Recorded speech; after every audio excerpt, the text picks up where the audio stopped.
ശബരിമല സ്വർണ്ണക്കൊള്ളയടക്കമുള്ള വിഷയങ്ങൾ തെരഞ്ഞെടുപ്പിൽ പ്രതിഫലിക്കുമെന്നും UDF വൻ വിജയം നേടുമെന്നും KPCC പ്രസിഡന്റ് സണ്ണി ജോസഫ്. വോട്ടെടുപ്പ് കഴിഞ്ഞ ജില്ലകളിൽ നിന്നുള്ള റിപ്പോർട്ട് അനുകൂലമാണ്. പോളിംഗ് ശതമാനം കുറഞ്ഞത് UDFനെ ബാധിക്കില്ലെന്നും സണ്ണി ജോസഫ് കണ്ണൂരിൽ പറഞ്ഞു. തദ്ദേശ ഭരണ തെരഞ്ഞെടുപ്പിൽ തികഞ്ഞ വിജയപ്രതീക്ഷയിലാണ് UDF എന്ന് KPCC president advocate Sunny Joseph പറഞ്ഞു. തെക്കൻ ജില്ലയിൽ നിന്നുള്ള റിപ്പോർട്ടുകൾ അനുകൂലമാണ്.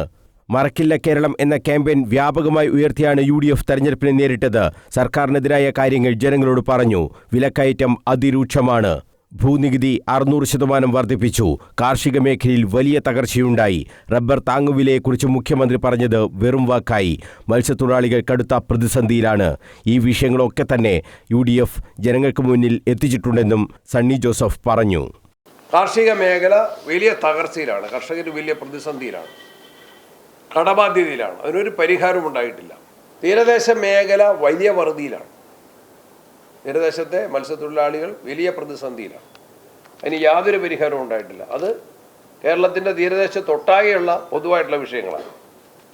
അതുപോലെ തൊഴിലില്ലായ്മ കേരളത്തിൽ അതിരൂക്ഷമാണ്. ഒരു പരിഹാരവുമില്ല. ഏറ്റവും കൂടുതൽ ചെറുപ്പക്കാർ വിദേശ രാജ്യങ്ങളിലേക്ക് ചേക്കേറുന്ന ഒരു സാഹചര്യം കേരളത്തിൽ കൂടിക്കൂടി വരികയാണ്. ഈ പ്രശ്നങ്ങളെല്ലാം തെരഞ്ഞെടുപ്പിൽ പ്രധാനമായും ചർച്ച ചെയ്യപ്പെടുന്ന വിഷയങ്ങൾ തന്നെയാണ്. ശബരിമല സ്വർണ്ണമോഷണ കേസ് സർക്കാരിനെ പ്രതിക്കൂട്ടിലാക്കി. ഹൈക്കോടതി ഇടപെട്ടില്ലായിരുന്നുവെങ്കിൽ CPM നേതാക്കൾ ഇന്ന് ജയിലിൽ കിടക്കില്ല.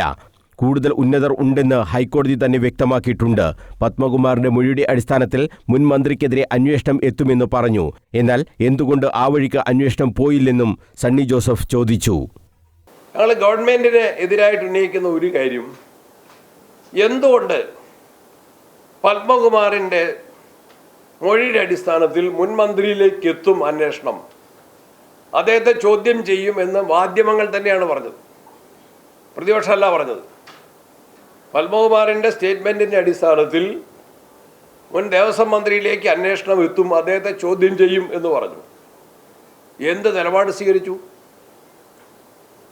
എന്തെങ്കിലും നഷ്ടപ്പെട്ട സ്വർണം വീണ്ടെടുക്കാൻ, കിലോ കണക്കിന് സ്വർണം നഷ്ടപ്പെട്ടിട്ട് അത് വീണ്ടെടുക്കാൻ അന്വേഷണ ഏജൻസിക്ക് എന്തുകൊണ്ട് സാധിക്കുന്നില്ല? കാക്കേണ്ടവർ കക്കുന്നവരായി മാറിയ സ്ഥിതിയാണ് ശബരിമലയിൽ ഉണ്ടായത്. ഈ വിഷയത്തിൽ മുഖ്യമന്ത്രിയും പാർട്ടി സെക്രട്ടറിയും മൗനത്തിലാണെന്നും KPCC പ്രസിഡന്റ് ആരോപിച്ചു. ഉന്നതരിലേക്ക് അന്വേഷണം എത്തുന്നത് തടയുകയാണ് CPM. പരസ്പര ധാരണയിലാണ് സർക്കാരും പ്രതികളും നീങ്ങുന്നതെന്നും സണ്ണി ജോസഫ് കുറ്റപ്പെടുത്തി. കണ്ണൂരിൽ നീതിപൂർവമായ തെരഞ്ഞെടുപ്പ് ഉറപ്പാക്കണം. കൂടുതൽ പോലീസിനെ നിയോഗിക്കണമെന്നും DGP അത് ഉറപ്പുവരുത്തണമെന്നും ഹൈക്കോടതി തന്നെ നിർദ്ദേശിച്ചിട്ടുണ്ട്. സെൻസിറ്റീവ് ബൂത്തുകൾ തെക്കൻ ജില്ലകളിൽ കുറവാണ്. എന്തുകൊണ്ട് കണ്ണൂരിൽ ഇത്തരം ബൂത്തുകൾ കൂടുന്നു എന്ന കാര്യം CPM ചിന്തിക്കണമെന്നും സണ്ണി ജോസഫ് ആവശ്യപ്പെട്ടു. തെക്കൻ ജില്ലകളിലെ പോളിംഗ് ശതമാനത്തിലെ കുറവ് ഫലത്തിൽ പ്രകടമാകില്ല. വോട്ടർ പട്ടികയിലെ അപാകതയാണ് പോളിംഗ് ശതമാനം കുറയാൻ ഒരു കാരണം. കോവിഡ് കാലത്ത് ആളുകളെല്ലാം തന്നെ നാട്ടിലുണ്ടായിരുന്നു.